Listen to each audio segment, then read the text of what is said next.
He hasn't done health care. They've been working on health care for 30 years. I've only been here for, what is this, my 5th week?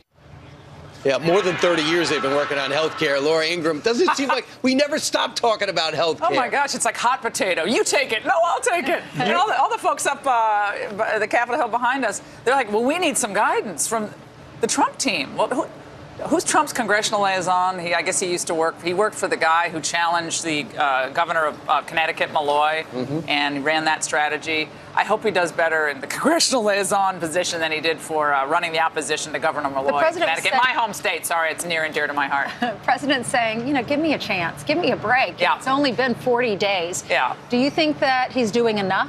Well, I think on health care, it's a big one. I mean, it was one of the centerpieces of his campaign. It must be explained. You have to do it. It's almost like we want President Trump to do a fireside chat, but kind of a weekly, discussion session or tutorial on these really complicated issues. Because I think once people understand if health care is reformed right, the cost can actually drop 60 to 70% for most procedures. Sure. Right now, there's antitrust protections in for much of the healthcare industry, which frankly should be gone. Pharmaceutical companies charge way more to American consumers of prescription drugs than our OECD counterparts in Europe and so forth. All of that should be changed, but there are a lot of pressures on Capitol Hill not to change those things because of campaign contributions and the like. It's the swamp, Laura. But Trump's right. It is complicated, but we all knew it was complicated. Sure. It's not a simple deal. But what has to happen is we have to remove the protections that allow for a lack of transparency in pricing for procedures.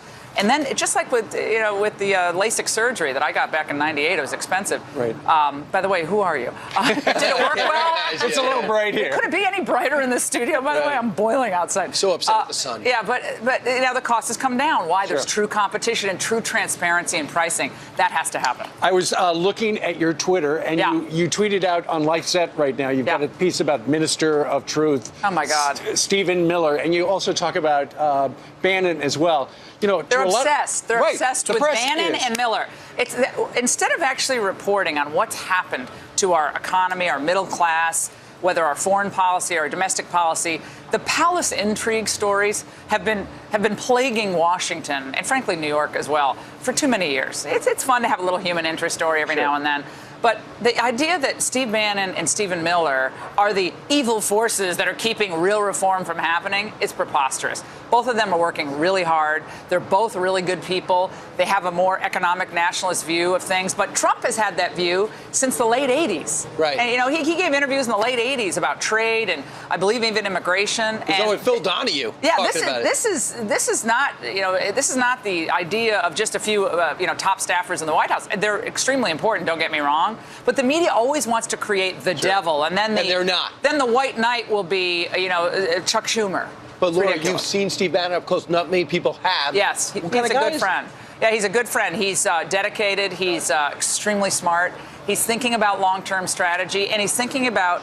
In his office, he has a printout of all the promises, just Xerox paper of all the promises Trump made. And they're one by one. Checking them off. And there's no pictures on the walls. It's just the Xerox paper with the promises. That's pretty interesting. Yeah. Laura, thank you very much. That's it. I mean, it's like I get to go have catering in the other room. Yeah, God. we have Just so like many, a breath. We have so much. Oh, Joe Manchin, is he knocking me off the set? Yeah, We've got scrambled eggs up here. Okay, great, fantastic. You might want to take a nap because I have a feeling you've got a long night ahead. Radio Where's Joe Hannity Manchin? special Over here? report. Oh yeah, he's over there. All right, Laura, thank you.